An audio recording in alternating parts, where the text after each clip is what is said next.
If equipped, you'll find the power sliding top control on the front panel, just right of the driver's side sun visor. To express open the top, just push and quickly release the open switch. For express close, quickly push and release the close switch.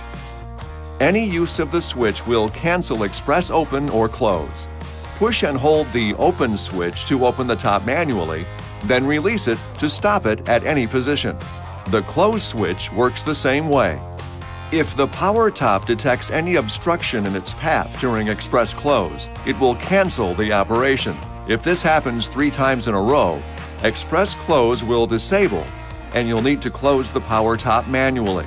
Please note, the power top will not open in temperatures below -4 degrees Fahrenheit or -20 degrees Celsius and will not operate at speeds above 60 miles per hour or 96 kilometers per hour.